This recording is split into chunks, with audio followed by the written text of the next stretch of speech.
My name is Harlow Barrett. I'm 27, and I work as a marketing manager in London. I grew up in a picture-perfect house with white shutters and a blooming rose garden, but perfection is the biggest lie my family ever told. The morning of my promotion party, I walked into our living room only to find my parents, my brother, and my sister gathered around a table signing the deed to my late grandmother's estate. The house she'd promised me since I was 10. They didn't invite me. They didn't even mention it. When I confronted them, my father looked me dead in the eyes and said, "You were never meant to have it." As if my existence was a clerical error. That was the moment something inside me snapped. Tell me, what would you have done if your own family stole your future right in front of you? I remember standing there, barefoot on the cold hardwood floor, clutching my coffee mug like it was the only solid thing left in the world. The room smelled of expensive ink and freshly printed legal papers. My mother wore her pearl earrings, the ones she only took out for family milestones. Rupert, my older brother, was tapping a pen against the contract with that smug grin he always wore when he thought he'd outsmarted someone. And Celia? Well, Celia didn't even look up. She just signed her name with perfect, calculated elegance, like she'd been practicing for this moment all her life. What is this?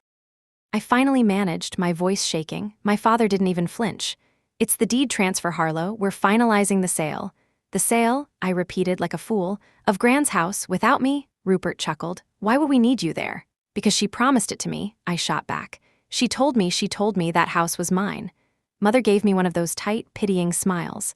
Darling, you must have misunderstood. It was always meant for the family as a whole. No, I whispered. No, that's not true. I have her letter. Father slammed the folder shut. This is done. And frankly, you were never the right person to maintain something of that value. You can barely keep your flat clean. The words hit me like slaps. All my life, I'd played the good daughter, the one who stayed out of trouble, who worked hard, who didn't ask for much. But in that moment, they made it clear. No matter what I did, I would never be enough for them. I ran upstairs before the tears spilled. My old bedroom was exactly the same. Floral wallpaper, creaky wooden dresser, the photo of Gran and me on the bedside table. She was smiling in that picture, holding my hand as we baked scones together. She used to call me her little anchor. On the top shelf of the closet sat the old cedar box she'd left me after she died. I pulled it down, hands trembling. Inside was the letter, cream-colored paper, slightly yellowed at the edges. I hadn't opened it since the funeral. Gran had told me to save it for when the house became mine. I thought that day would be joyful. Instead, I was opening it because my family had betrayed me. I traced her handwriting with my finger before carefully unfolding it. My dearest Harlow, if you're reading this, I'm no longer here to tell you in person. This house holds our family's memories, but it belongs to you because you see its soul. Promise me you'll keep it alive. Make it a place of warmth. Never let greed touch it. I sank to the floor, the letter pressed to my chest. Her voice echoed in my head, soft, steady, loving. The opposite of everything I'd just heard downstairs. For years, I'd accepted my role as the invisible one. Rupert was the golden boy, destined to carry the family legacy. Celia was the elegant socialite who could do no wrong. And me, I was just there. The afterthought. The one they called when they needed extra hands at parties or errands run at the last minute. But this was different. This wasn't just about attention or favoritism. This was theft. Downstairs, I heard their laughter. The deal was done. My future had just been signed away. I pressed the letter flat against the floorboards and whispered, I won't let them get away with this. That night, sleep didn't come. I lay in my childhood bed, staring at the ceiling, counting the faint cracks in the plaster like I used to when I was a teenager trying to block out the sound of Rupert's endless praise echoing through the walls. The house smelled the same, old wood, rosewater, and faint traces of Gran's lavender perfume that never seemed to leave the curtains. It should have been comforting. It was. My mind kept dragging me back through time. Memories I'd buried for years rose to the surface like bruises you thought had healed. I was 8 the first time I realized favoritism wasn't just in my head. Rupert had forgotten his lines for the school play, froze mid-scene, and burst into tears. Instead of facing the consequences, Mum pulled strings to have the entire show rescheduled just so he could regain his confidence. When I lost my part the following year because Celia wanted to audition, they told me, "You're such a good sport, Harlow. You don't mind letting your sister shine." They never said thank you. They just expected it. At family dinners, Rupert always sat at the head of the table when Dad wasn't home. Celia got the first slice of cake, the best seat, the spotlight, and me. I was usually the one clearing plates before anyone even asked. When Gran was still alive, she was the only one who noticed. "You have the kindest eyes," she'd whisper to me while we baked. "They don't see you now, but one day they'll wish they had."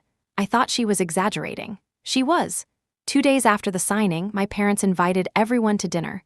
A celebration, they called it. I wasn't sure why I went. Maybe because part of me still hoped there'd been some kind of misunderstanding. The dining room looked exactly like it always did. Crystal chandelier glowing, polished mahogany table set with their best china. Rupert wore a designer suit for no reason. Celia was dressed like she was meeting the royal family. "Cheers," Dad said, raising his glass, "to family legacy." They clinked their glasses. No one looked at me. "So," I tried, forcing a smile, "what's the plan for the house?" "Oh," Mum said lightly, "the sale is already lined up. There's a developer from Germany. It'll be turned into luxury flats. Isn't that exciting?" I felt my stomach drop. "You're selling it already, without even asking," Rupert cut me off. "You wouldn't understand, it's business." "No," I snapped, "it's betrayal." Silence fell over the table. Celia tilted her head, fake sympathy dripping from every syllable. "Harlow, maybe it's time you stop living in fairy tales. Not everything Gran said was realistic." I stared at her, barely able to contain the rage building inside me. "You mean not everything she said benefited you?" Dad slammed his fork down. "Enough, we're not having another one of your outbursts." Outburst, that's what they always called it when I dared to speak up. Later that night, still fuming, I decided to dig through my emails to find any mention of the transfer. Maybe I'd missed something, but when I searched for estate, deed, Gran's house, and even my solicitor's name, nothing. No invitations, no notifications, nothing. Then I checked my deleted items. Empty. That was strange. I rarely emptied it manually. My stomach twisted as I opened my account activity log. There it was, an unfamiliar IP address accessing my inbox 3 weeks ago. The location, home. Someone in this house had logged in. I walked down the hallway, listening to the quiet creaks of the floorboards under my feet. Everyone was asleep, or at least pretending to be. I paused outside Celia's door. Soft classical music played from inside. She always left it on at night. For a split second, I considered barging in, demanding answers. But then I remembered how they all dismissed me at dinner, how quick they were to turn my pain into a punchline. No, I needed more than accusations. I needed proof. Back in my room, I sat at my desk and opened the cedar box again. This time, I wasn't looking for comfort. I was looking for leverage. Beneath the letter was a small envelope with Gran's lawyer's name scribbled in her handwriting. I'd never noticed it before. Inside was a business card and a note. "If anything ever happens to this house, call him. Trust your instincts." My pulse quickened. Gran hadn't just loved me. She'd anticipated something like this. I grabbed my phone and sent an email to the address on the card, briefly explaining what had happened and attaching a copy of the letter she'd written me. Within an hour, he replied, "Harlow, thank you for reaching out. I've been expecting this day, though I hoped it wouldn't come. There's something you need to see. Can we meet tomorrow morning?" I stared at the message, heart pounding. For the first time in days, I felt something I hadn't allowed myself to feel. Hope. The next morning, I dressed in the plainest clothes I owned, dark jeans, a cream sweater, no makeup. I didn't want to look like the Harlow they were used to dismissing at family brunches. I wanted to walk into that meeting as someone quietly dangerous. The law firm was tucked into a side street in Kensington, behind a row of stone buildings that looked older than time itself. Inside, the air smelled like paper and leather, warm, serious, trustworthy. A tall man in his 60s greeted me in the lobby. "Harlow Barrett," he said, shaking my hand firmly. "I'm Mr. Keene. Your grandmother and I worked together for many years." Something in his voice softened when he said, "Your grandmother." It made my chest ache. We sat in his oak-paneled office, sunlight pouring through leaded glass windows. He opened a thick folder with my grandmother's name embossed on the front. "I won't sugarcoat it," he said, sliding a photocopy across the desk. "This is the version of the will your family submitted for probate last week." I studied the signature. At first glance, it looked like Gran's, elegant, looping, graceful, but something about it felt off. Too smooth. Gran's handwriting always trembled slightly after her stroke. "She couldn't have written this," I whispered. "I thought the same," Mr. Keene said. "I have original samples from before and after her illness. The difference is stark. Legally, we can challenge this, but we'll need more than suspicion. We'll need evidence of forgery." My heart was racing. "And if we can prove it, then the amended will is void. The property reverts to the original terms, which, as you know, leaves the estate entirely to you." It was the first time someone had said it out loud. The house was meant to be mine. I wasn't crazy. I left the firm with a copy of the suspicious will tucked inside my bag, feeling like I was carrying a live bomb. The London air was sharp and cool against my skin. For the first time in days, I felt clarity. But clarity didn't mean safety. If my family had gone this far, what else were they willing to do? Back at the house, Mum was in the kitchen, slicing fruit like it was a scene out of some domestic magazine. She looked up and forced a smile. "You're up early, going somewhere?" "Just errands," I said casually, slipping past her. As I walked upstairs, I caught Rupert's voice booming from his room on the phone. "After the sale goes through, I'll finally be able to start the firm. No more waiting for Dad's approval. Celia and I have it covered." I froze. So it wasn't just about sentiment or family pride. This was about money. I pressed my ear closer. "Yes," the lawyers sorted. "No, she won't be a problem, she never is." My jaw tightened. I'd spent years being the quiet one. The one they overlooked. It had made me invisible, but now invisibility was my advantage. That night at dinner, I tried to act normal. Mum chatted about some charity gala, Dad lectured Rupert about business optics, and Celia bragged about her upcoming engagement party. Then, out of nowhere, Dad said, "Harlow, have you thought about moving back home? It would be nice to have you around more often." For a moment, I almost laughed. After everything, now they wanted me nearby. But then I saw it, the quick, almost imperceptible glance between him and Mum, the way Rupert stiffened. They weren't inviting me out of love. They wanted to watch me. "Yes," I said slowly, smiling. "Actually, that might be a good idea. I could use a change of scenery." Celia raised an eyebrow. "You here for more than a weekend?" I shrugged. "Why not?" Inside, I was already making a mental list. Office files, personal safes, who handled the paperwork, what rooms they kept locked. Over the next few days, I quietly made myself at home. I cooked, cleaned, made polite conversation. At night, while everyone slept, I walked through the halls like a ghost, studying every framed photo, every drawer that was slightly out of place. I found their family office at the end of the hallway, Dad's domain. Heavy wooden door, combination lock. I watched him enter the code one afternoon when he thought I wasn't paying attention. It was his birthday. Typical. Inside were rows of file cabinets, a massive desk, and a safe. It was exactly the kind of place where someone would hide incriminating documents. I didn't take anything yet. I just memorized what was there. The last thing I needed was to tip them off too soon. One evening, as I passed the living room, Celia caught my arm. "You're acting strange," she said, eyes narrowed. I forced a laugh. "I live in London, Celia. Being here for more than 2 days is strange." She didn't laugh. "Just remember, this isn't your house anymore." Her words sliced clean through the thin veil of civility we'd been maintaining. I leaned closer, my voice low. "We'll see about that." She stared at me, momentarily startled. It was the first time I'd ever spoken to her like that, and for a fleeting second, I saw something flicker in her expression, fear. Later, in my room, I pulled Gran's letter out again and read it slowly, like scripture. Every line was a reminder that I wasn't being petty. I was fighting for something real. I whispered into the night, "You trusted me, Gran, and I won't let you down." For the first time in my life, I wasn't just surviving in this house. I was hunting. The house felt different once I decided to stay. Before, it had always been a backdrop to other people's lives. Rupert's achievements, Celia's social climbing, Mum's curated image of the perfect family. But now, every creak of the floorboards, every locked drawer, every too-casual conversation became a clue. I wasn't just Harlow Barrett anymore. I was a witness. Every night, after everyone had gone to bed, I moved through the house in silence. The old wood floors betrayed me sometimes, groaning under my weight, but I learned the spots that didn't squeak, like Gran had shown me when we used to sneak down for midnight scones. In the office, I opened drawers carefully, memorizing the layout so I could leave them exactly as I found them. One folder caught my attention: Transfer Documents, Hanover Group.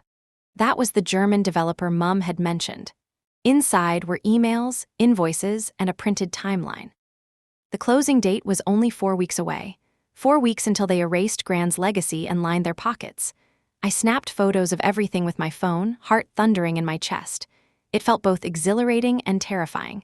If they caught me, I'd be out. No, worse. They'd find a way to paint me as unstable, the jealous daughter who couldn't let go. One morning, I caught Rupert on the phone in the garden, pacing near the rose bushes. "Yes, once the sale is finalized, we'll get the transfer." "Dad's setting up the trust. Celia and I are joint beneficiaries, obviously."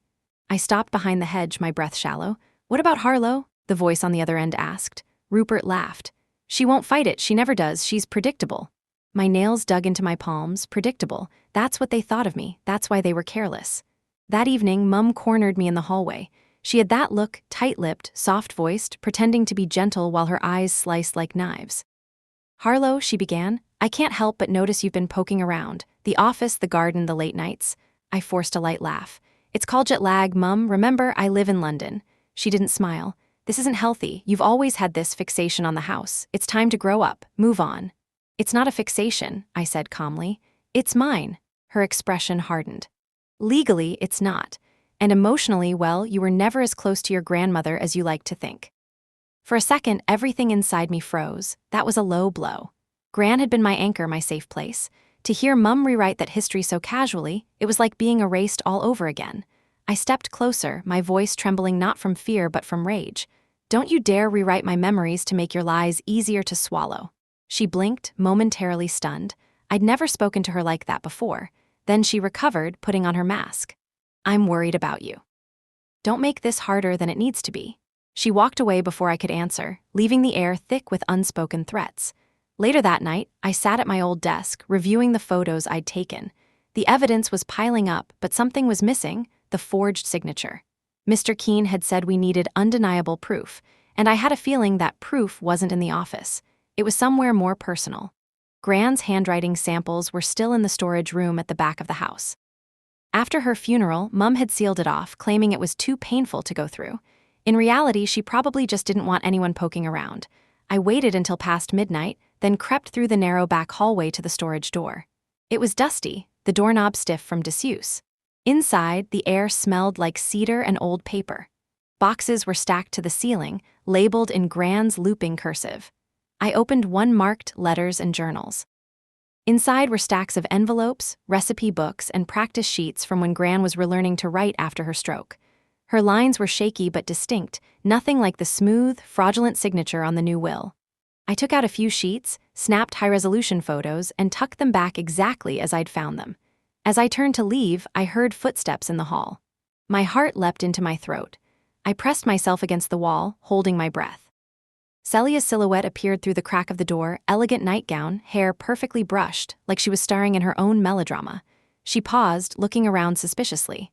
After a moment, she moved on. I waited another full minute before exhaling. I'd been seconds away from being caught. The next morning, Celia cornered me in the kitchen, her eyes sharp. "You were up late," she said casually. I poured myself tea. "Couldn't sleep." She leaned in. "Careful, Harlow. You don't want to give people the impression you're unstable." There it was, the warning delivered with a smile. I met her gaze and smiled back.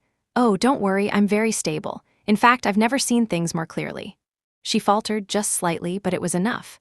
By the end of that week, I had a folder on my laptop filled with scanned documents, emails, timelines, and handwriting samples. Piece by piece, the puzzle was coming together. And so was I for years. I'd been the invisible daughter, the quiet one in the corner. But now I could feel something solid forming inside me, resolve. And beneath that resolve, something darker was starting to simmer. Not just justice. Revenge. Sunday morning dawned gray and damp, the kind of London weather that clung to your skin and made everything feel heavier. I sat in the kitchen alone, sipping tea while everyone else slept in. The house was quiet, almost eerily so. The only sounds were the ticking grandfather clock and the distant hum of Rupert's car engine cooling outside. My laptop was open on the counter, the folder of evidence glowing on the screen like a secret no one could touch but me. I scrolled through everything I had collected so far. Emails between Dad and the developers, setting a quick sale date. Rupert's recorded phone call bragging about the money. The handwriting samples from Gran's storage room. Internal documents from the family office. It was solid, but I still didn't have the forged signature file, the single piece that could make the entire fraudulent will collapse in court. I stared at the screen, biting my lip. Where would Celia hide something that important? Somewhere private. Somewhere no one would ever suspect. And then it hit me. Celia's engagement party invitations. She'd been obsessing over them for weeks, every tiny detail, from the embossed lettering to the gold leaf on the envelopes. She stored all the files on her personal laptop, which she kept in her room, password protected, and I knew her password. She used the same one since we were teenagers. Her middle name backwards. She thought it was clever. That night, I waited until she left for a spa weekend with her fiancé. I slipped into her room, heart pounding so hard I could hear it in my ears. Everything in her space was perfectly arranged, like a boutique showroom. perfume bottles lined in a row, silk scarves folded by color, laptop perched on a spotless white desk. I sat down, entered the password, and watched the screen unlock with a cheerful little chime. Too easy. Her folders were a map of her vanity. Wedding, press, Celia's looks, private. I clicked private. Inside were dozens of documents, including scanned legal forms. My breath caught when I saw a folder named Gran's Will Revised. I opened it. There it was. High-resolution scans of the forged will, including digital correspondence with a notary service. There were emails from Celia to a solicitor she'd hired separately, one that didn't go through Dad's usual firm. Make sure the signature looks elegant but not shaky. We need this to look legitimate. My stomach flipped. She wasn't just complicit, she was the architect. I copied every file onto a USB drive I'd brought, then carefully erased my access traces. When I left her room, I closed the door exactly the way I found it, handle up, then gentle push. Celia was obsessive about details. She'd notice even a fingerprint out of place. I leaned against the hallway wall, clutching the USB in my fist. For a moment, a wave of emotion washed over me, not triumph, but something more complicated. Celia had always been cruel in quiet ways. Cutting remarks, subtle exclusions, but I'd never thought she'd go this far. She faked our grandmother's signature. She desecrated the only person who'd ever loved me unconditionally. And for what? Money, status, control. The following day, Mr. Keene reviewed the files I'd sent him. He called me almost immediately. "Harlow," he said, voice tight with controlled excitement, "this is enough. This isn't just forgery, it's premeditated fraud.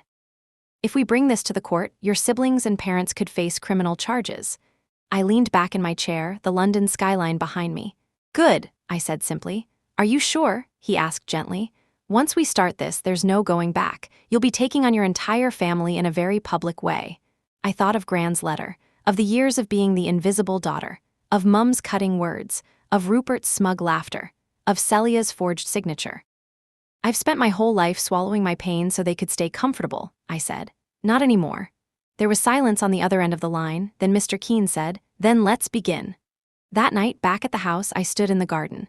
The rose bushes Gran planted decades ago were still thriving despite everything. Their petals were soft and fragrant, glowing faintly under the porch light. I crouched down, touched the earth beneath them, and whispered, "I'm going to protect this, for both of us." From the upstairs window, I caught a glimpse of Dad watching me. His silhouette was sharp against the light, like a warning. But for once, I wasn't the one who should be afraid, because now I had the truth. And soon, the world would too. When I decided to stay at the house longer, I knew one thing for certain. The only way to bring them down was to let them believe they'd already won. If I acted like the suspicious, angry daughter, they'd tighten their grip and hide their tracks. But if I played the role they'd assigned me all my life, the quiet, predictable, forgettable one, they'd relax. They always did, so I smiled more. I offered to help Mum in the kitchen, listened to Rupert's endless monologues about his firm, nodded at Celia's engagement plans. I even laughed at Dad's stiff jokes over dinner. Every gesture was calculated. Every polite, "Sure, Mum," was a move on a chessboard only I could see. It felt strange, wearing this old mask again. But this time, I was the one holding it. I started spending my mornings in the garden, pretending to find myself in the rose bushes, just like Gran used to. Mum thought it was sweet. "It's nice to see you embracing tradition," she said one morning, sipping her tea like a queen surveying her kingdom. If only she knew that while she admired the roses, I was using the quiet hours to copy files from Dad's office. I'd memorized the security code weeks ago. Once everyone was busy, Rupert at meetings, Celia at fittings, Mum at some charity luncheon, I slipped inside the office and worked fast. Dad's filing system was meticulous, almost military. I found a stack labeled Property Transfer Legal Backup. Inside were hand-signed copies of letters to the developer, payment schedules, and one folder labeled Contingency. I opened it, expecting dull legal jargon, but what I found was far more interesting. A letter outlining how they'd handle public relations in case anyone challenged the will. A draft statement accusing me of being mentally unstable and emotionally volatile, complete with bullet points about my past outbursts. An unsigned letter to Mr. Keene, threatening legal action if he interfered further. They were preparing for war, and they were planning to destroy me first. I photographed every page, hands trembling slightly. Not from fear, no, that part of me was gone. This was adrenaline, the high of knowing that for once I wasn't the one being cornered, I was the one cornering them. Rupert was the easiest to exploit. He loved to talk, especially when he thought people were impressed by him. One afternoon, I found him pacing on the terrace, phone pressed to his ear. I slipped behind the curtain in the parlor and hit record on my phone. Yes, the deal's basically done, he was saying. Once the sale goes through, I'll finally have the capital to launch Barrett & Co. No more begging Dad for approval. It's my time. He laughed, one of those arrogant, nasal laughs that always made me cringe as a kid. Celia and I have it under control. Harlow, please. She'll sulk for a bit, then disappear back to London like she always does. She's predictable. Predictable. There it was again. I stood perfectly still, breathing through my nose so the phone wouldn't pick up any noise. She doesn't have the spine for this, he added. She never has. The call ended, and Rupert strolled inside, humming, without ever realizing that his words had just become my ammunition. That evening, Mr. Keene and I spoke again over an encrypted video call. He looked tired but sharp, glasses perched low on his nose. Harlow, he said, you've gathered more in 2 weeks than some investigators manage in months. But we have to be strategic about how we use it.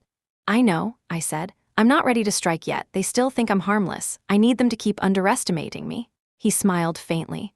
I can see why your grandmother trusted you. You're meticulous. Hearing that made my chest tighten in a way I didn't expect. Gran had always told me I saw things other people missed. For the first time, someone else was acknowledging it. I began to study their behavior like patterns in a puzzle. Rupert always left his briefcase in the study when he came home drunk on Fridays. Celia used the same laptop password for everything. Dad double-checked his safe but never his email. Mum underestimated me the most. She genuinely believed I was too fragile to pose a threat. She would come into my room some evenings with a glass of wine, pretending to bond. You've always been the sensitive one, she said one night, swirling her Chardonnay. You feel everything too deeply. That's why the house was never meant for you, darling. It would have eaten you alive. I stared at her. Or maybe you were just afraid I'd turn it into something real, something that wasn't about power. She blinked slowly, still as dramatic as ever. She left the glass on my nightstand like a peace offering, but it was. It was pity wrapped in condescension, and I no longer mistook that for love. I also started reestablishing connections outside the house. I contacted a few distant relatives, people who'd always been neutral or quietly fond of me. I didn't tell them everything, but I planted seeds. Little comments about strange legal moves and family tensions that might come to light. People talk, and when they talk, they build context. I wanted whispers ready by the time I struck. Meanwhile, Rupert's arrogance handed me another gift. One night, he stumbled into the kitchen after too many drinks, leaving his briefcase unattended on the counter. He went to the bathroom. I opened it without hesitation. Inside were drafts of promotional material for Barrett & Co., his future firm. Press releases, timelines, and financial projections that relied entirely on the house sale money. Without that cash, his dreams would crumble overnight. I took photos of everything, then zipped the bag up before he returned, whistling. He never noticed. I almost felt sorry for him. Almost. The strange thing about pretending to be the good daughter was that it worked a little too well. Mum started asking my opinion about flower arrangements. Rupert started boasting to me like I was his confidant. Celia grew bored of taunting me because I wasn't reacting. They had no idea that every smile, every nod, every yes, of course, was a step closer to their downfall. But at night, alone in my room, I could feel the weight of what I was doing. This wasn't a game. These were my parents, my siblings, and I was building a case that could destroy them publicly and legally. There were moments, brief, flickering, when doubt crept in. What if this goes too far? What if I become just like them? But then I'd remember Gran's voice, soft but firm. Never let greed touch it. They had already crossed the line. I was just drawing it clearly. As the week ended, Mr. Keene called again. I think it's time we bring someone else into this, he said. Who? Someone who can help gather evidence from the inside without raising suspicion. Think about anyone you trust, who knows the family, who might be willing to help. I thought of Isla, my oldest friend, someone who drifted away years ago after Celia made her life miserable. Someone who used to know this house as well as I did. A small smile crept across my face. I might have just the person. The first piece of my counterattack was in place. When I sent the message to Isla, I didn't expect her to reply so quickly. We hadn't spoken properly in years, not since Celia turned our teenage friendship into a social battlefield. But within hours, my phone buzzed. Isla, Harlow, I thought you'd never text me again. What's going on, me? Something big, and I need someone I can trust. Isla, say when and where. It was almost unnerving how fast she responded. We arranged to meet the next evening at a quiet cafe near Kensington Gardens, far enough from the Barrett family radar to feel safe. When she walked in, she was both familiar and foreign. Isla had always been composed, the kind of person who made everyone else feel messy by comparison. But when she saw me, her face softened instantly. "God, Harlow," she whispered, hugging me tightly. "You look different." "Older," I joked. "Colder," she replied, studying my eyes.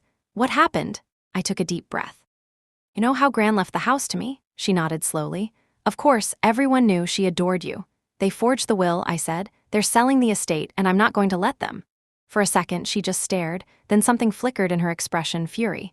I knew Celia was behind something. She was bragging about a big deal when I interned at Keats and Dempsey 2 years ago. I thought it was just her usual nonsense. My pulse quickened. "Wait, you interned at Keats and Dempsey?" "That's the firm she used for the forged signature." Her eyebrows shot up. "You're kidding." I shook my head. "I have emails, I have the fake will. I just need more inside proof, financial records, communication with the notary, the paper trail they think they buried." She leaned back, processing. Then she smiled, a sharp, dangerous smile I hadn't seen since we were teenagers scheming to sneak into concerts. "I still have access to their archive database. I never returned the credentials. If Celia used that firm, I can find the transaction logs." I grinned despite myself. "Isla, you're a legend," she laughed. "You always said that. Let's bring down the Barrett empire." Over the next week, Isla became my shadow ally.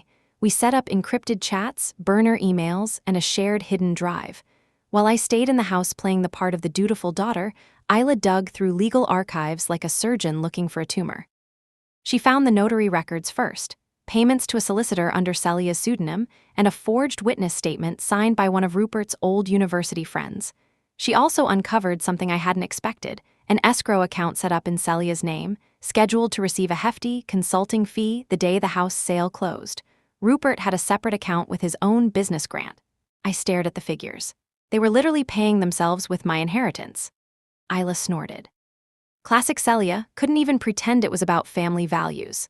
Meanwhile, inside the house, I began laying traps, subtle ones. First, I left a folder labeled Will Draft Challenge on the kitchen counter one afternoon as if by accident. I watched from the hallway as Mum found it. She froze, scanning the first page, her eyes narrowed. She didn't say anything at dinner, but the next morning I noticed the office safe had been reorganized. Perfect. She was panicking. Then I accidentally mentioned to Rupert over drinks that I'd been chatting with Mr. Keene a lot lately, and that he'd been surprisingly supportive. His reaction was immediate. His charming facade cracked for half a second, and he started grilling me about what we'd discussed. I played dumb.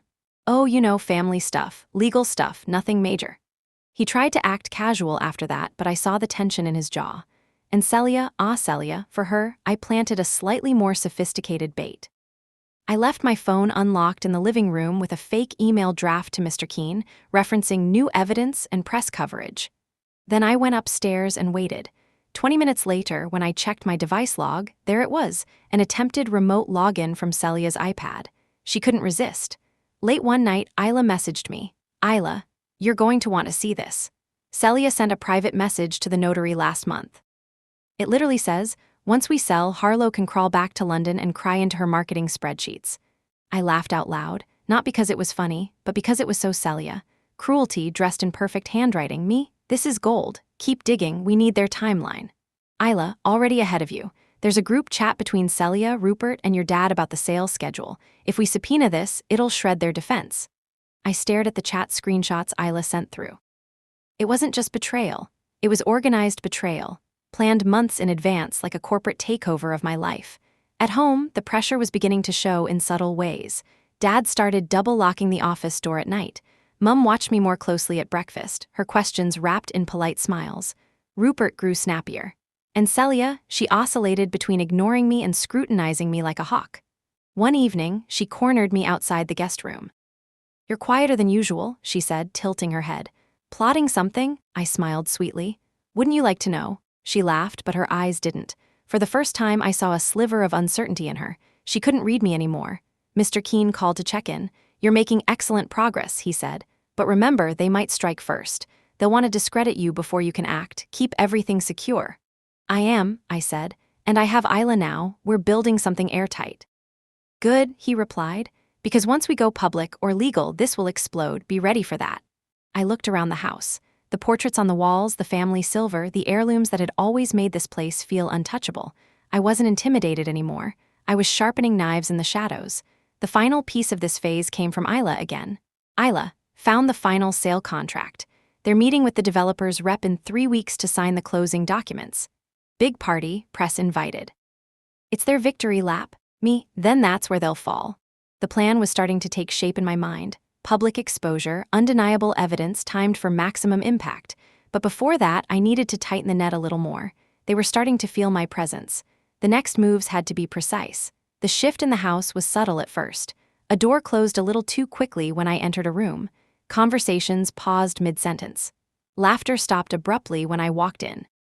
The easy, careless arrogance that had filled the Barrett home for decades was beginning to crack, hairline fractures spreading through polished smiles and clinking champagne glasses.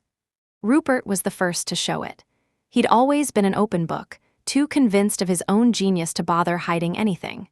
But now he watched me more closely during breakfast, his casual banter turning into pointed questions. "So," he said one morning, spooning yogurt like he was conducting a cross-examination, "what's your plan after this little staycation? Back to London?" I sipped my coffee slowly. "Not sure yet, maybe I'll stick around for a while." He forced a laugh. "Why, you hate it here?" I tilted my head. "Do I?" His smile faltered for a fraction of a second. "Well, don't get too comfortable. This house won't be around much longer." I leaned forward, lowering my voice just enough to make it sting. "We'll see about that." His spoon clinked against the bowl. Conversation over. Celia, on the other hand, shifted from passive-aggressive to strategic. She started asking me to help with her engagement party plans, claiming she wanted to involve the whole family. I knew it was just a way to keep me close, to observe me up close. One afternoon, she dragged me into the parlor to look at floral arrangements. "These roses clash with the gold," she muttered, flipping through swatches like she was negotiating peace treaties. "Honestly, sometimes I wonder if anyone but me has taste." I forced a light laugh. "I'm sure the guests will be too busy watching your performance to notice the flowers."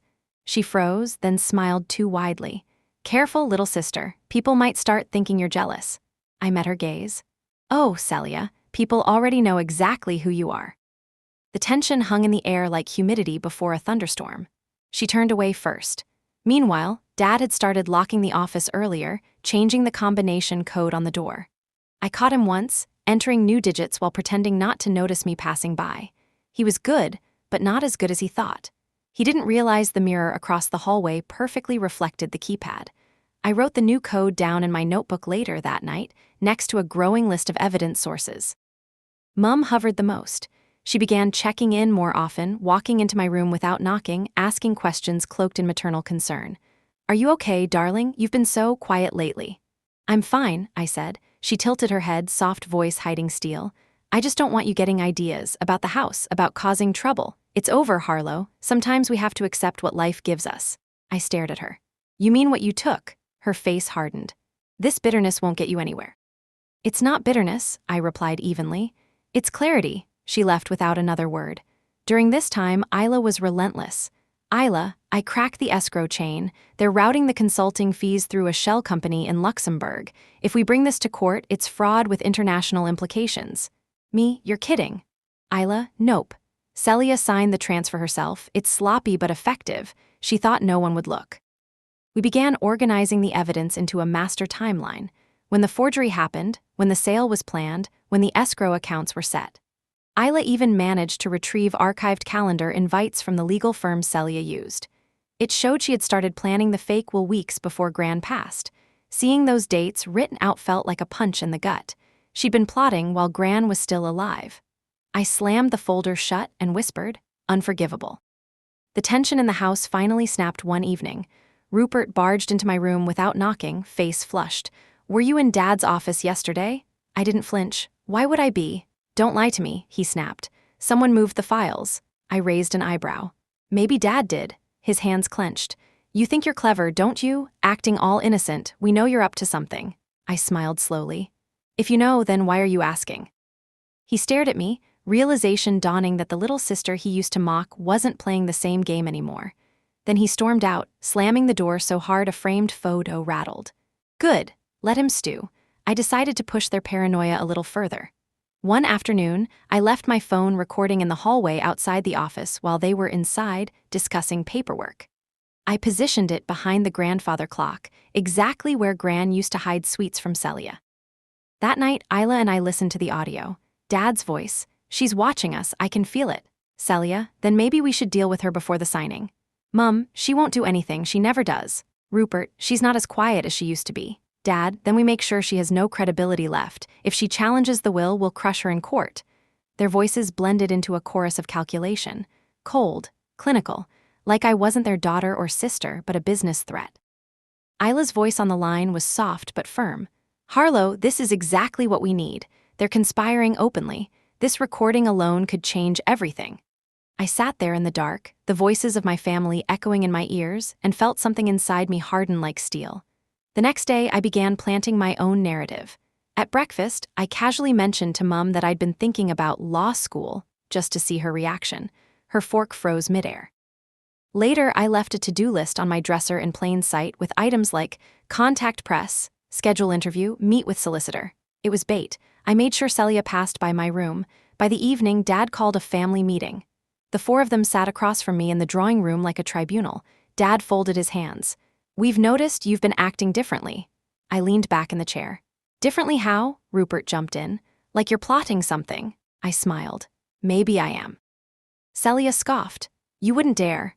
I met her gaze dead on. Try me. For the first time, no one had a comeback. That night, Isla called me. They're starting to panic, she said. We can use that. Panicked people make sloppy mistakes. They already are, I replied, and I'm done being the quiet one. I hung up, walked to the window, and stared at the rose garden in the moonlight. For years, this house had been a cage, beautiful, gilded, suffocating. Now it was my battlefield. The house had grown quieter, not in a peaceful way, more like the hush before a storm breaks. Every hallway felt like it had ears. Every conversation had an invisible subtext. And beneath it all, my plan was moving forward like a current under ice, silent, strong, unstoppable. But even the best-laid plans can crack when doubt seeps in. It started with an innocuous message from Isla. Isla, I'm heading to the firm tonight to pull the final archived financials. Might need to use my old login. Me, got it, be careful. I thought nothing of it. Isla had worked at Keats and Dempsey years ago. She still had access to old employee credentials. She'd been invaluable so far, fast, sharp, ruthless when she needed to be. But that night, while I was searching through Rupert's study, I found something I wasn't supposed to. Hidden in a drawer beneath some half-baked business plans was a printed email thread. It was between Rupert and someone from 2 years ago during the early stages of the forged will. The name at the top made my stomach drop. Isla Hartwell. The email was brief. Rupert had written, Glad Celia brought you in. We'll need someone smart at the firm who can make sure this doesn't get messy. And Isla had responded, Understood, I'll make sure it's clean. My hands went cold. For a long minute, I just stood there in the study, the soft tick of the clock pounding in my ears like gunshots. This was before Gran died, before the will was changed. Isla had been part of something. I shoved the papers back where I found them and slipped out, my heartbeat hammering. In my room, I stared at the message thread on my phone, reading it over and over again. Had she been playing me, feeding them information? Or worse, was she working both sides, using me to settle some old score with Celia? It felt like the floor had shifted beneath me. I didn't sleep that night.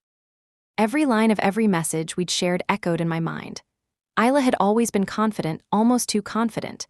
She'd found files fast, she'd known exactly where to look, and I had trusted her completely because I wanted to. The next morning, I met her at our usual cafe. The smell of espresso and cinnamon bread should have felt comforting. It didn't. She waved when she saw me, all warmth and casual familiarity. Hey, you look like hell. Funny, I said flatly, sitting down. You look like someone who forgot to mention she worked with Rupert and Celia 2 years ago. Her smile froze. What?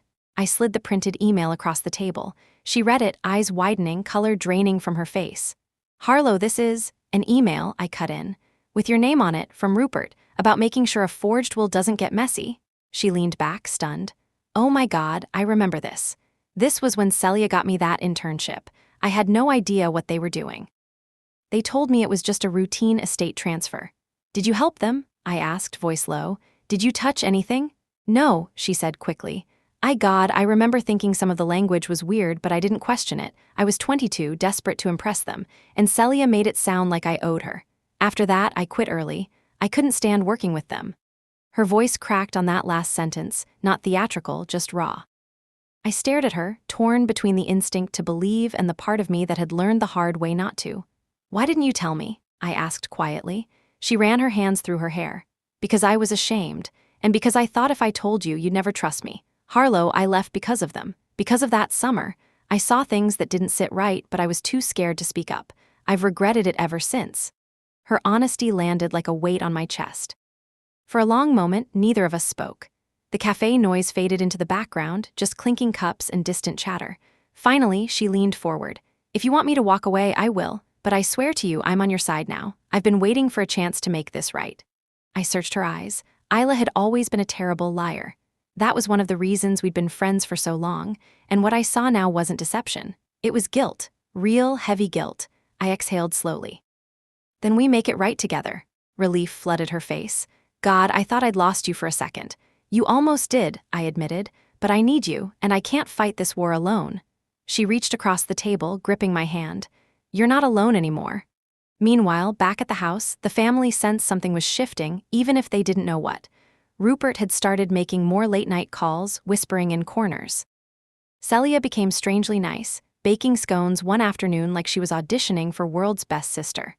I wasn't fooled. Niceness was Celia's favorite form of surveillance. Dad began spending more time in his study. Once I caught him on the phone saying, "I don't care what it costs, just make sure it doesn't leak before the signing." Leak, the word stuck in my mind. They knew someone was gathering evidence. They just didn't know who. Yet, Isla doubled down on the investigation after our talk. She hacked into the archived billing system of the firm, legally gray, morally satisfying, and found records Celia had tried to erase. Multiple transfers, notary kickbacks, and most damningly, emails signed under a pseudonym that linked directly back to her personal IP. "This," Isla said during one of our late-night calls, "is a kill shot." I stared at the screen. The fear I'd felt earlier that day was gone, replaced by something sharper. Trust wasn't blind anymore, it was earned, hard-won. And now, Isla and I were stronger for it. At dinner, I watched them closely. Mum laughed a little too loudly. Celia asked too many innocent questions. Rupert avoided my gaze. Dad watched me like a man trying to solve a puzzle he couldn't quite finish. If they sensed I was working with someone outside, it would raise the stakes fast. But as of now, they were still in the dark. They thought I was unpredictable. What they didn't realize was that unpredictability wasn't a flaw. It was my greatest weapon. When you spend weeks fighting in the shadows, you start to forget what sunlight feels like. Isla and I had been operating quietly, collecting evidence, planting seeds, destabilizing their confidence. But quiet was no longer enough.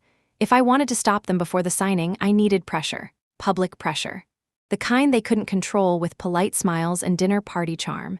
It started with a letter, not to a journalist, not to the police, but to family.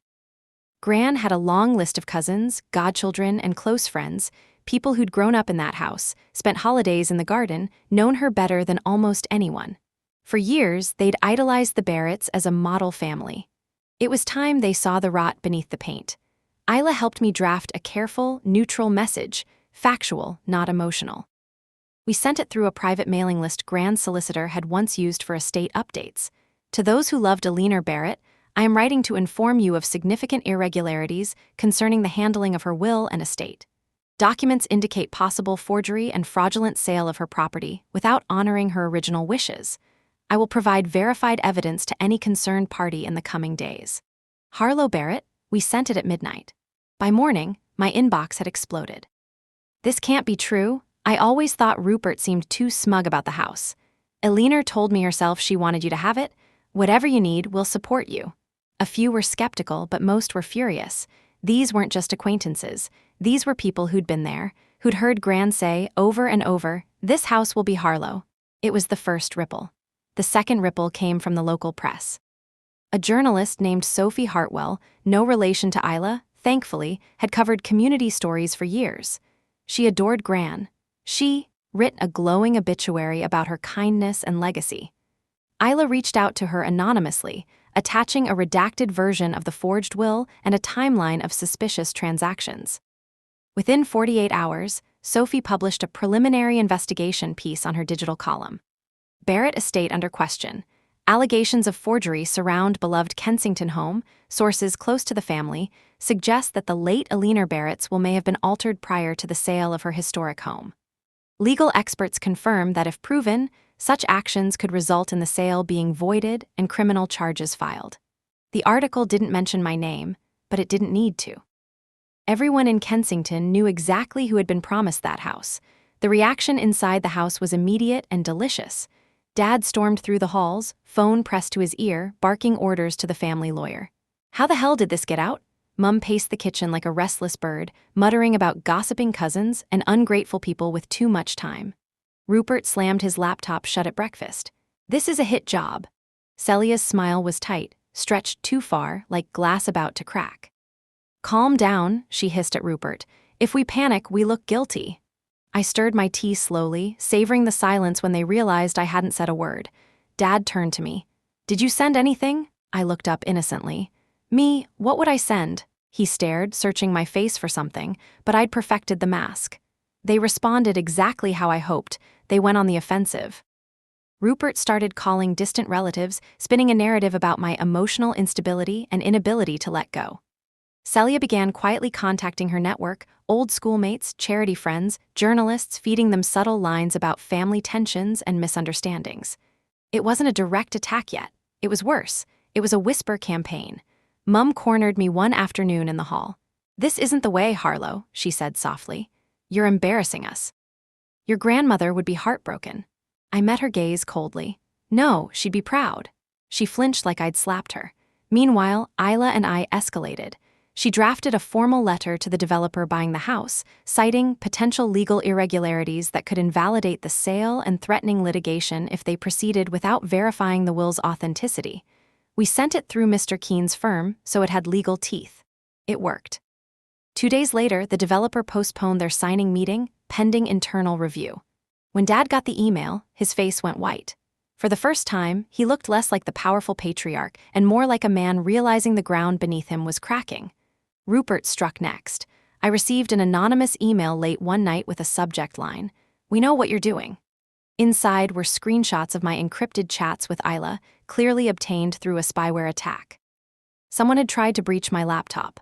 Isla, they're hacking you, it's Rupert. He's sloppy, used his work VPN. I'm locking everything down. She was right. A trace revealed the breach attempt came from Rupert's company IP. I sat back in my chair, staring at the glowing screen in the dark, and laughed softly. They were panicking, and panicked people make mistakes. The next morning at breakfast, Rupert tried to bait me. Oh, he said casually, buttering his toast like he wasn't a snake. Some interesting articles floating around, huh? I wonder who'd want to stir up drama like that. I didn't look up from my plate. People who hate liars, probably. He froze for a heartbeat, then forced a laugh. You always were dramatic. Better dramatic than criminal, I murmured. His chair scraped against the floor as he stood up too quickly. Watch yourself, Harlow. I met his glare, calm and unwavering. Always do. At the end of that week, the once unshakable Barrett family was under siege, from within and without. The relatives who'd always smiled politely at Christmas started asking sharp questions. Journalists were sniffing around. The developer was nervous.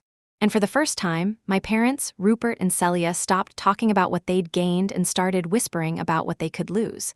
The quiet war had become a public siege, and I was just getting started. Powerful people don't like being cornered. And when the Barretts finally realized I wasn't going to disappear quietly, they did what they'd always done best. They pushed back. Hard. The shift came on a Tuesday morning. I was at my flat in London for a short work trip, a breather I told Isla was strategic. But really, I just needed a few hours where the walls didn't have ears. I made coffee, opened my laptop, and there it was. A headline splashed across a mid-tier gossip site that specialized in society scandals. Marketing manager HARLOWBARRETT inheritance meltdown, family calls her unstable. I clicked it with shaking hands. The article claimed that I'd been emotionally erratic since Gran's death, that I'd harassed relatives, and that sources close to the family worried I might be fabricating claims to stop a legitimate property sale. There were quotes. Anonymous, but I could practically hear Rupert's smug tone behind every line. She's always been sensitive. We love her, but she's not well. This is about control, not justice. I felt my stomach twist. My face flushed hot, then cold. They weren't just whispering anymore. They were shouting. Within hours, my work inbox filled with polite but firm messages from HR. Harlow, we've seen the article. We understand family matters can be complicated. Take the time you need. Take the time you need was HR speak for you're radioactive right now. I sat at my kitchen table, staring at the screen, heart pounding. This was the kind of narrative they excelled at building, calm, respectable, dripping with plausible deniability. And me, I was the emotional daughter, the unstable one, the problem. Exactly the story they'd been rehearsing for years. Isla called that afternoon. I saw it, she said, voice tight. They're trying to smear you. No, I said flatly. They are smearing me. She hesitated. It gets worse. I think Rupert's reaching out to some of my old contacts at the firm. I got a message from one of the partners, is everything you're doing with Harlow above board? They're trying to spook me. I swallowed. Are you spooked? She didn't answer right away. I'm angry, which is worse for them. That was the Isla I knew. Sharp, loyal, dangerous when cornered.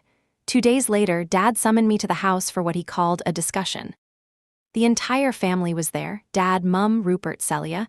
The air was thick, the kind of heaviness that made the walls feel closer than they were. Dad started. Harlow, we're concerned. These leaks, these rumors, they're hurting all of us. You mean they're true? I corrected. Mum winced. Darling, you don't have to keep fighting like this. It's not healthy. Rupert leaned forward, eyes gleaming. You're embarrassing yourself. I folded my arms. You're forging wills, I think we're even.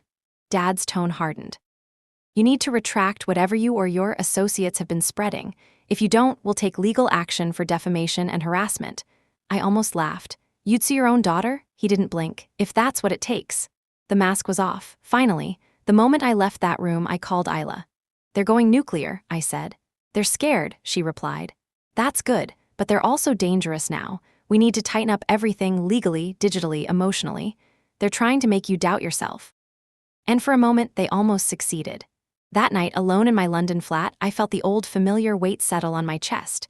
Years of being the quiet one, the girl no one believed. The girl who got labeled dramatic every time she spoke the truth. What if they won this way? Not through facts, but through reputation. Through power. Through making me so small that no one would hear me anymore. The next morning, Isla showed up at my door with 2 coffees and a grim expression. They reached out to me, she said. Celia, specifically, she asked to meet, said she had a proposition.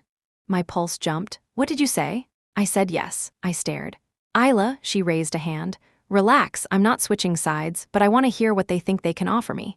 This was risky, but Isla wasn't naive anymore. If Celia was trying to buy her off, it meant our alliance was working. Later that day, Isla met Celia in a fancy cafe in Chelsea. She recorded the entire conversation, of course. That night, she sent me the file. Celia's voice was smooth, practiced. You're a smart woman, Isla. You don't owe Harlow anything. This isn't your fight. Help us make this quieter, and there's a consultancy position waiting for you. 6 figures, immediate. Isla's laugh was sharp. You think I'm here for money? Celia lowered her voice. Then think about your career. Keats and Dempsey still has connections. We can make things very uncomfortable for you if you choose the wrong side. I felt my chest tighten listening to it. This was the Celia I knew best. Velvet gloves, steel claws, but Isla didn't flinch. You already made things uncomfortable for me years ago, she said. I'm not doing it again. She stood up and left. They failed to buy Isla, but their attack had consequences. The smear campaign spread faster than we could counter it. A journalist from a national tabloid reached out to me, fishing for a meltdown quote. A few colleagues started avoiding my messages. One even unfriended me on LinkedIn. It was working. For 2 days, I walked around in a fog. The evidence we had was strong, airtight even, but reputation is a fragile thing. One good lie can drown a dozen truths, and that's when Mr. Keene called. Harlow, he said, I've been watching this unfold. I know it's brutal. But this is what they do when they know they're cornered. We're still in control legally. But you need to decide, are you willing to go all the way with this? Publicly, in court, under scrutiny? I didn't hesitate this time. Yes, because if I backed down now, they'd rewrite this story forever. That night, I went back to the house unannounced. They didn't expect me. I walked straight into the living room where Mum, Dad, Rupert, and Celia were drinking wine like nothing was happening. They turned, startled. I set my bag down slowly. If you think you can bury me with lies, you're wrong, I said. You started this, I'm finishing it. Rupert scoffed. You're out of your depth. I stepped closer. Then drown me. For once, none of them had a comeback. There's a moment before any major confrontation when everything goes still. Not peaceful, just still, like the world is holding its breath. For weeks, I'd been reacting, adapting, pushing back against their attacks. But now, the initiative shifted. It was my turn to strike, and the perfect stage had already been built for me. Celia's engagement party. It was set to be a spectacle, of course. A massive garden event at the house, complete with a string quartet, champagne towers, and guest lists that read like a society column. She'd been planning it for months. What she didn't realize was that she'd also built the stage for her own humiliation. The plan started in Isla's flat late at night, cups of tea scattered between stacks of legal folders and USB drives. She's expecting to control the narrative at this party, Isla said, pulling up floor plans of the Barrett house on her laptop. Guest list includes half the extended family, a few journalists, and some developers. If we hit her there, they can't spin it. I nodded. We can't just announce it, though. It has to be undeniable. Evidence. Real time. Isla grinned. Then let's make it theatrical. She showed me the small wireless mic kits she'd borrowed from a friend in AV production. Hidden in centerpieces. These things are gold. We can pick up every conversation near the gazebo and the catering tent.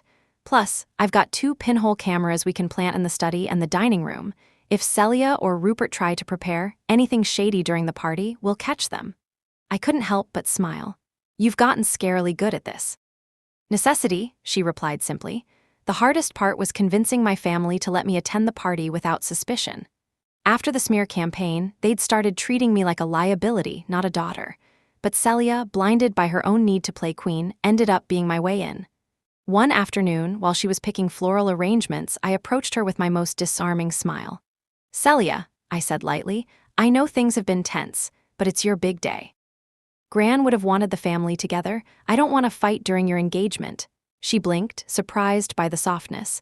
Then suspicion flickered in her eyes. Why the sudden change of heart? Because I'm tired, I said honestly, and because you're my sister, whether I like it or not. She studied me for a moment, then softened just enough. Fine, you can come, but no drama, Harlow, I mean it.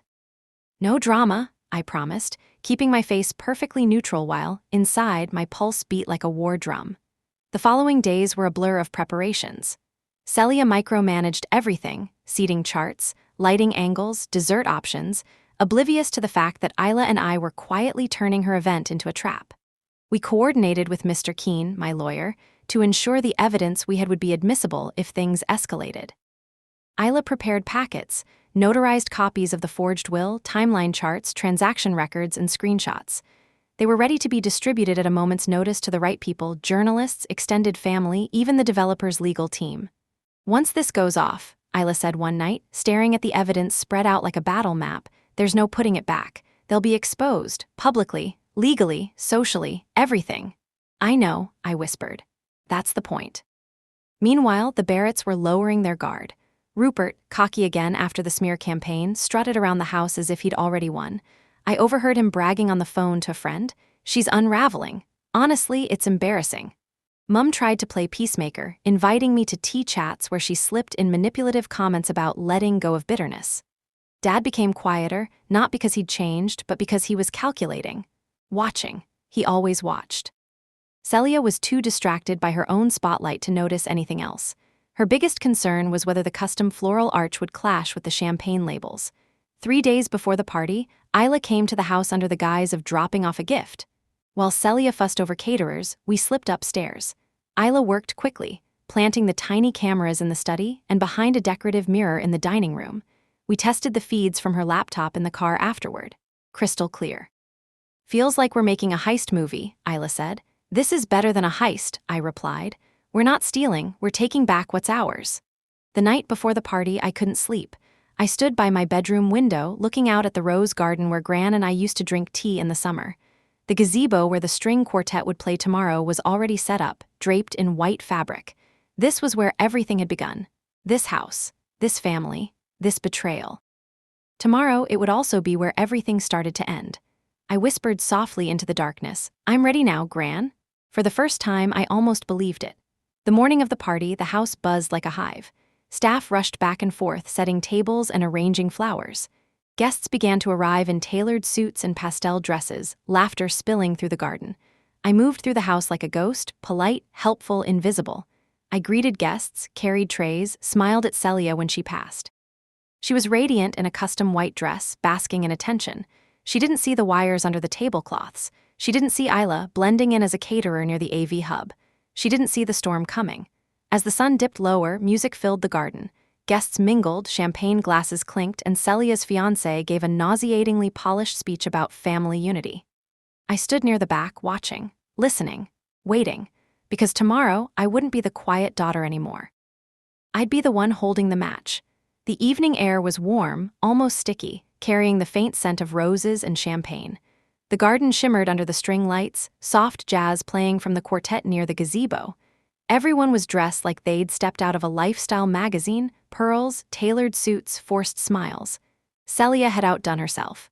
I stood near the back, a glass of sparkling water in my hand, trying to keep my breathing steady. Isla caught my eye from behind the AV booth disguised as a flower arrangement. She gave the smallest nod. Everything was ready. The microphones hidden in the centerpiece. The projector linked. The audio file queued. All that was left was my signal. Celia floated onto the stage in her sleek white dress, radiant with the kind of confidence only someone convinced of their own invincibility could have. Her fiancé stood beside her, beaming like a decorative lamp. Guests quieted. The lights shifted slightly, focusing on the happy couple. "Thank you all for being here," Celia began, voice syrupy sweet. "It means the world to Rupert, to my parents, and to me. Family has always been at the heart of everything we do." I almost laughed. Family, what a joke. She went on about legacy, love, tradition.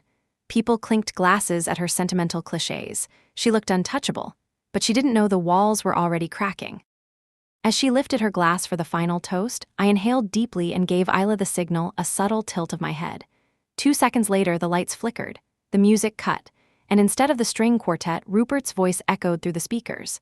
$2 million split after fees. If Dad plays it right, Celia, you'll get your share by Christmas." The entire garden froze. Celia's voice, "Good, I don't want her sniffing around. She's too sentimental about that damn house." "Rupert, please, she's powerless. Once it's sold, she gets nothing, just like we planned."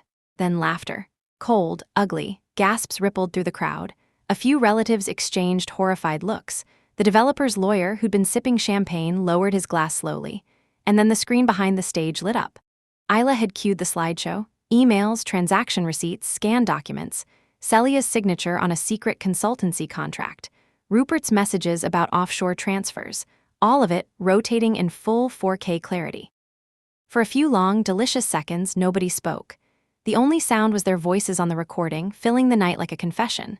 Celia's smile faltered. Rupert's face drained of color. Dad stood up from his table, but too late, the damage was done. I stepped forward. My heart was pounding so hard I could feel it in my throat, but my voice came out clear and sharp. "For years," I began, projecting so everyone could hear, "I was told to stay quiet, to be grateful, to not make trouble. You told me this house didn't matter, that Gran's wishes didn't matter, but you were wrong." All eyes turned to me. Celia stared like she'd seen a ghost. "You plotted behind her back," I said, my voice rising. "You forged documents. You sold off the home she built with her own hands just so you could split the money like thieves dividing loot. And you did it smiling, toasting, pretending to be the perfect family." A murmur surged through the guests.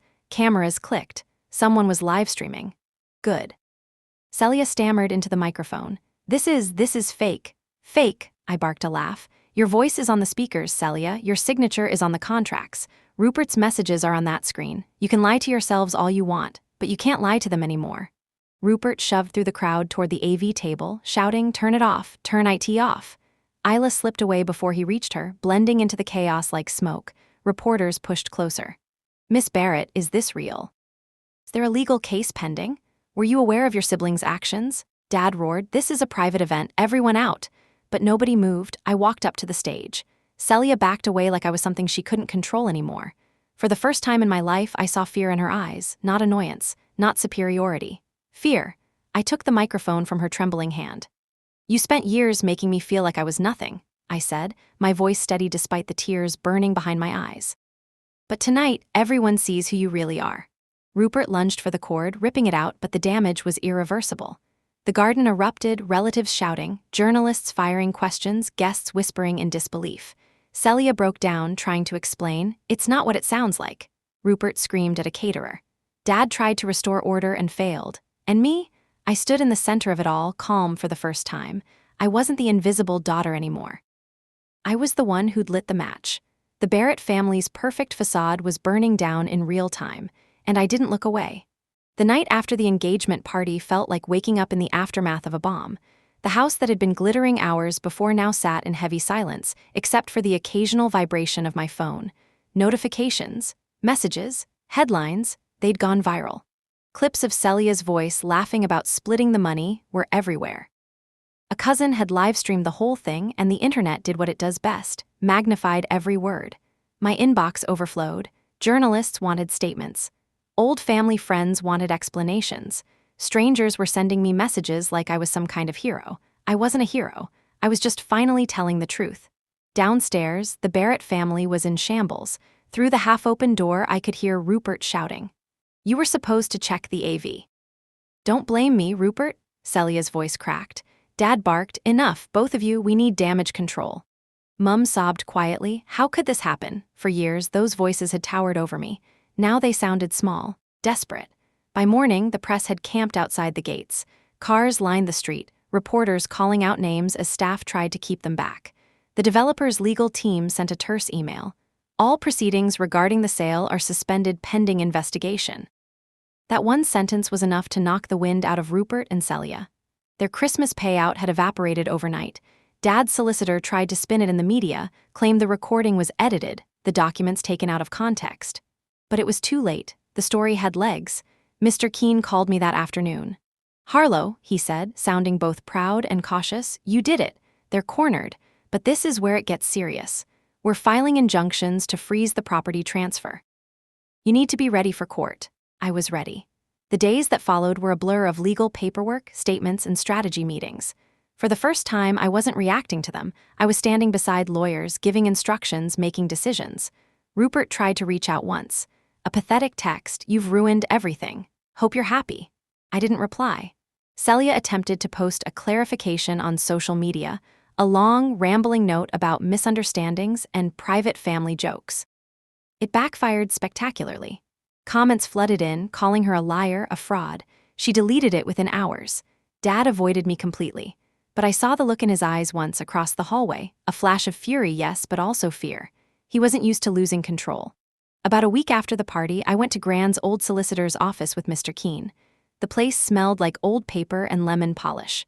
The man who'd handled her affairs, Mr. Whittaker, was retired now, frail but sharp. He adjusted his glasses as I explained what had happened. When I mentioned the forged will, he frowned. "That's odd," he said slowly. "Eleanor always told me she kept her original will in a personal safe, not just the legal copy we filed. She was meticulous." My heart skipped. "What safe?" "She had a small iron chest," he said. "Family heirloom. She kept it in the attic, if I remember correctly. She once joked that if the lawyers burned down, the house itself would keep the truth safe." I felt a strange heat rise behind my eyes. The attic.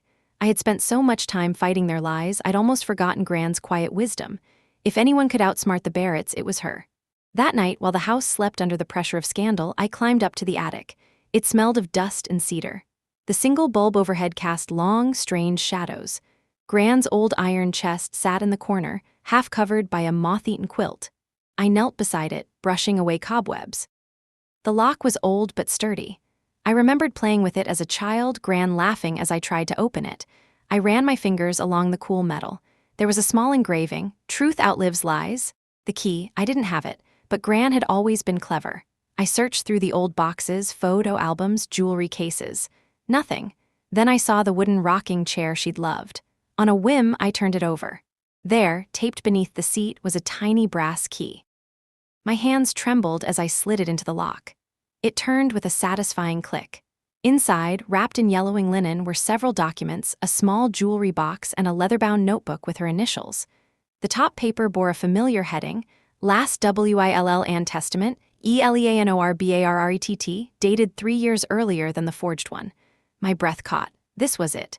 The original, untouched. I didn't open it right there. Instead, I closed the chest gently and pressed my forehead against the cold metal for a moment.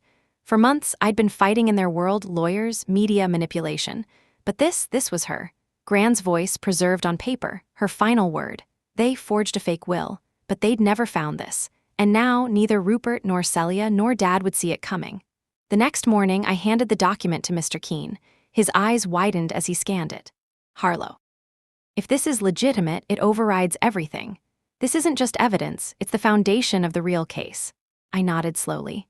Then let's make sure the truth finally wins. The courthouse smelled like polished wood and nerves. Sunlight filtered through the tall windows, slicing the room into sharp lines of light and shadow. I sat at the plaintiff's table next to Mr. Keene, my palms flat against the cool surface, heart steady in my chest. This was it. Months of gathering evidence, sleepless nights, humiliation, fury, all of it led here. Across the aisle sat my family. Rupert in a navy suit, jittering like a cornered animal.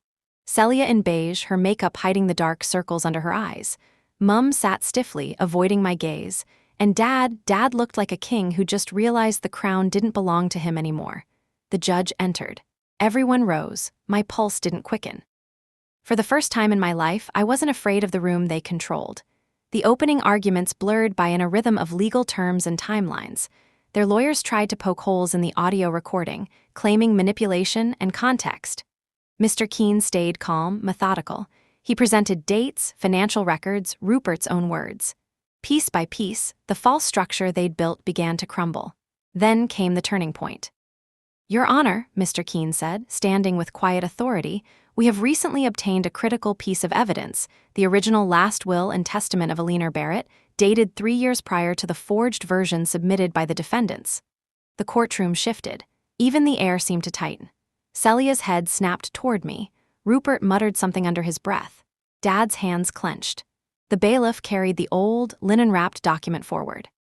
When Mr. Keene carefully unrolled it, the faint scent of cedar and age filled the room.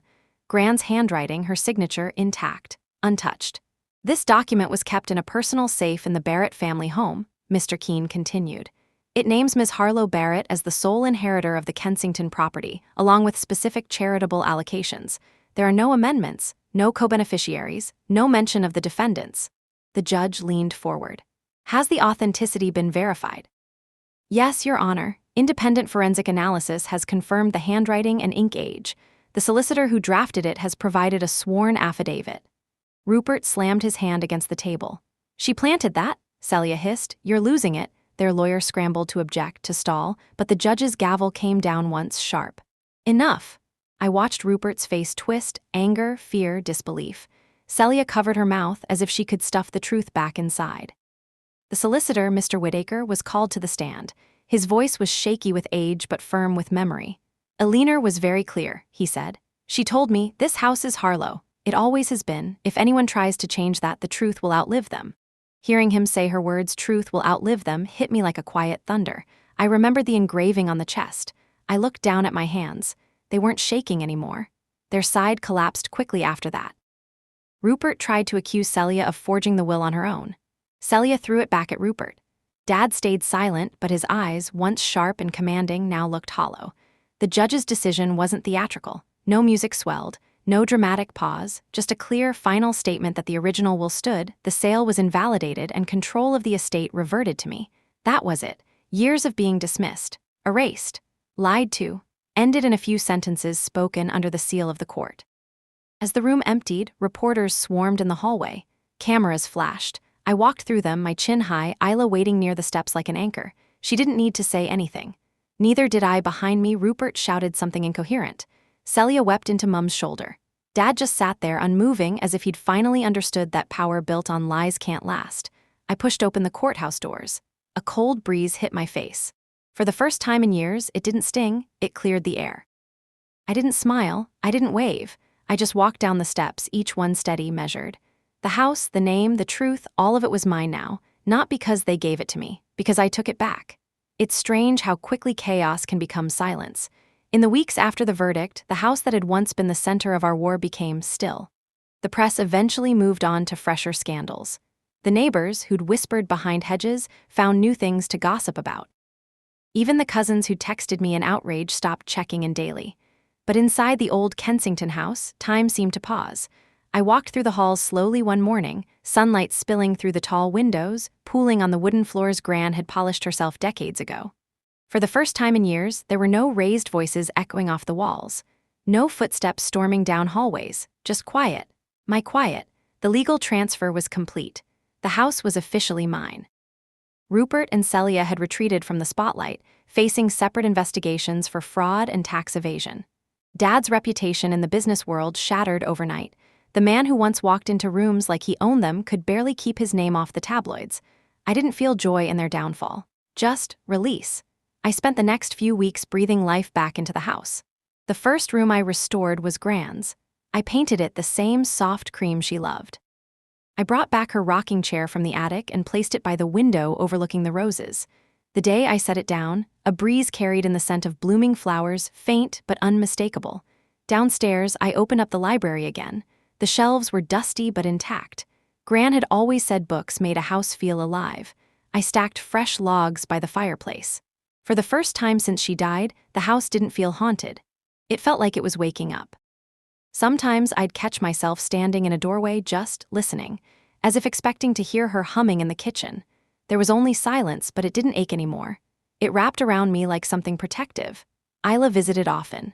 She'd bring takeout and her usual sarcasm. One night we sat cross-legged on the library floor, Chinese food containers scattered between us, laughing until my stomach hurt.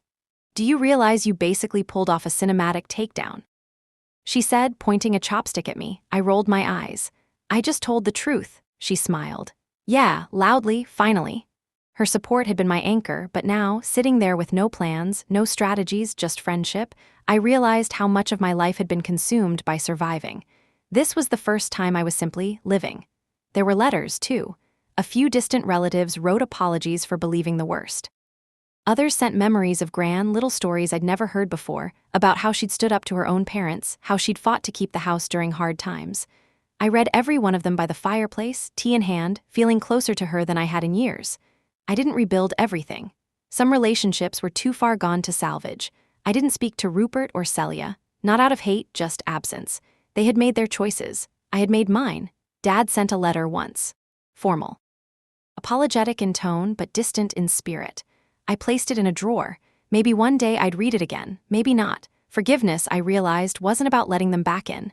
It was about not letting their actions define the rest of my life.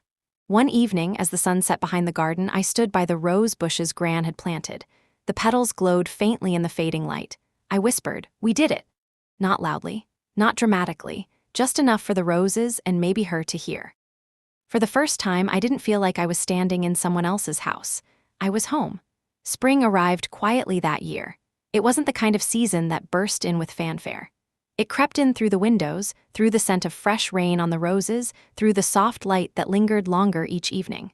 One morning, I woke up, opened the curtains, and realized the world outside had shifted, buds on the trees, birds gathering in the garden again.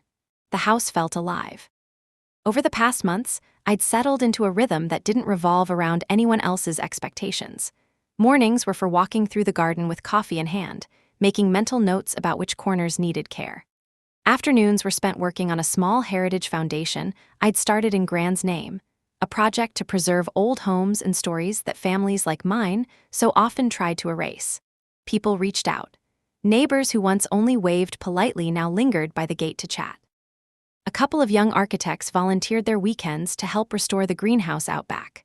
Life, slowly and quietly, was filling the spaces that had once echoed with conflict sometimes. In the late afternoons, I'd sit by the window in Gran's rocking chair, the one overlooking the roses. Isla would visit, sprawled on the floor with her laptop, working on some article or teasing me about becoming Kensington's accidental heroine. I never saw myself that way. I didn't set out to be anyone's symbol. I just stopped letting other people write my story for me. The house no longer felt like a battlefield. It felt like a storybook, not perfect, but mine to write. I found Gran's notebook one evening, tucked in the chest beside the will. Most of it was recipes, shopping lists, notes about Rose's care. But on the last page, in her looping handwriting, she'd written, "If you're reading this, it means the house found its way back to where it belongs. Take care of it." And yourself, they're the same thing, really. I traced the ink with my fingers, feeling the warmth of her voice in the quiet room. I wasn't just preserving her legacy, I was living it. As spring deepened, I hosted a small gathering in the garden, nothing fancy, just a few close friends, some neighbors, Isla, and the scent of roses in bloom. There were no speeches, no hidden microphones, just laughter, music, and clinking glasses. At one point, as the sun dipped low, golden light washed over the house, turning the windows into mirrors. I caught my reflection, not the quiet, hesitant girl I used to be, but someone grounded, whole. When the last guests left, I walked down the front steps alone. The gate creaked softly as I opened it. The night air was cool and smelled faintly of rain. I paused, looking back at the house, its warm lights glowing against the dark sky, roses brushing against the fence. For so long, this place had been my cage. Now it was my beginning. I stepped through the gate, letting it swing gently behind me. The street stretched ahead, quiet and full of possibility, and for the first time, I didn't look over my shoulder.